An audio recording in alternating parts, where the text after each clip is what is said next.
পথ নিৰ্মাণৰ খৰতকীয়া কৰিবলৈ আজি ৰাজপথলৈ ওলাই আহিছে স্থানীয় ৰাইজ আৰু মহাবিদ্যালয়ৰ ছাত্ৰ ছাত্ৰীসকল। মোৰ সহযোগীয়ে দেখুৱাইছে এনেদৰে যোৰহাটৰ জে.বি. ৰোডত বিক্ষোভ কাৰ্যসূচী ৰূপায়ণ কৰিছে প্ৰতিবাদকাৰীসকলে।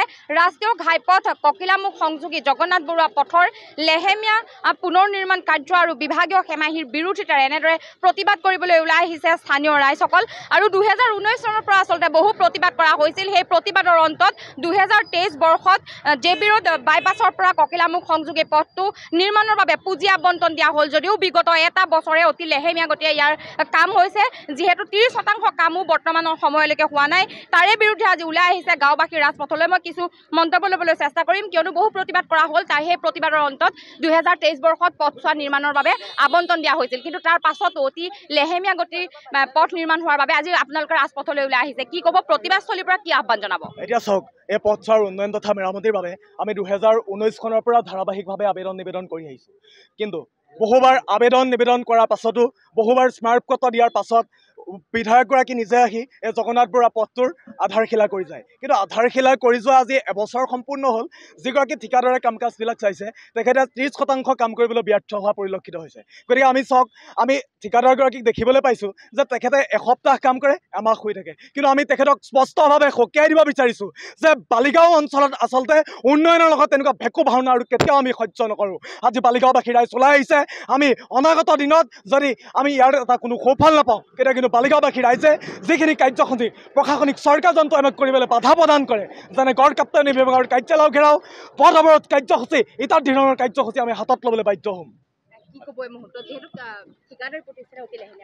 নিশ্চিতভাৱে মানে আমি 2019 চনৰ পৰাই জে.বি. ৰোডটো নিৰ্মাণৰ কাৰণে আমি বিভিন্নবাৰ দাবী জনাই আহিছিলোঁ, কিন্তু তাৰপিছত আধাৰশিলা স্থাপন হ'ল যদিও ঠিকাদাৰজনে আজি 1.5 বছৰ হৈ যোৱাৰ পিছতো মানে কোনো ধৰণৰ মানে 30% কামো সম্পূৰ্ণ কৰিব পৰা নাই। গতিকে আমি বিভাগীয় কৰ্তৃপক্ষক আমি দাবী জনাইছোঁ অতি সোনকালে এই ঠিকাদাৰজনক ব্লেকলিষ্টেড কৰিব লাগে, অন্যথা কিন্তু আমি ইয়াতকৈ গভীৰ প্ৰতিবাদী কাৰ্যসূচী গ্ৰহণ কৰিবলৈ বাধ্য হ'ম।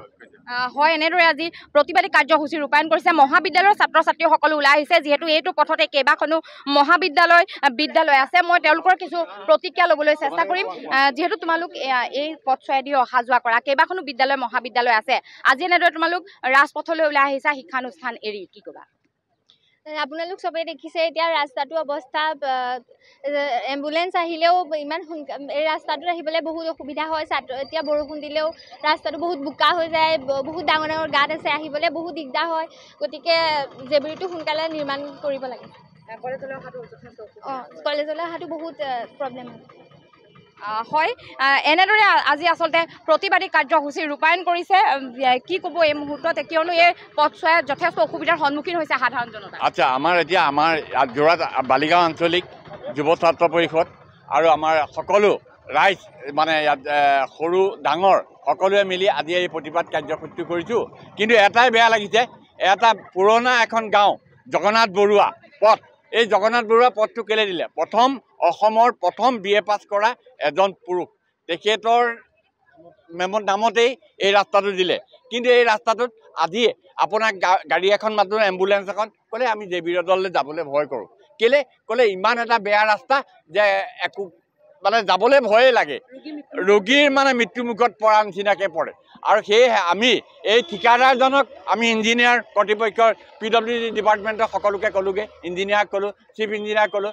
তেওঁ ঠিকাদাৰজন ৰাজু চাহু, তেওঁ ঘৰ লখিমপুৰত, কিন্তু তেওঁ থাকে গুৱাহাটীত। তেওঁ 5টা-6টাকে ৰাস্তা বনাই ঠিকা লৈছে।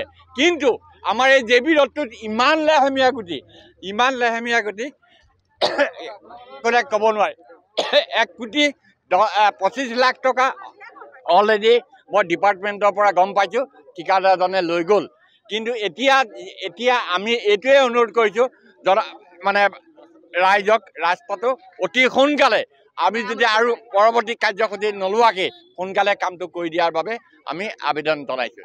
হয়, এয়া আছিল স্থানীয় ৰাইজ আৰু তেওঁলোকে স্পষ্টকৈ উল্লেখ কৰিছে যে এই পথছোৱা অতি তথৈবচ অৱস্থাৰ বাবে কেইবাজনো ৰোগী আচলতে মৃত্যুৰ মুখত পৰিব লগা হৈছে আৰু 2023 বৰ্ষতে যিহেতু এই পথছোৱা নিৰ্মাণৰ বাবে টকা আবণ্টন দিয়া হৈছিল, কিন্তু বৰ্তমান সময়লৈকে 30% কাম নোহোৱা তেনেদৰে আজি ৰাজপথলৈ ওলাই আহিছে আৰু তেওঁলোকে উল্লেখ কৰিছে যে যদিহে খৰতকীয়াকৈ ইয়াৰ নিৰ্মাণ কাৰ্য নহয়, ধাৰাবাহিকভাৱে প্ৰতিবাদী কাৰ্যসূচী ৰূপায়ণ কৰিব বালিগাঁও অঞ্চলবাসীয়ে।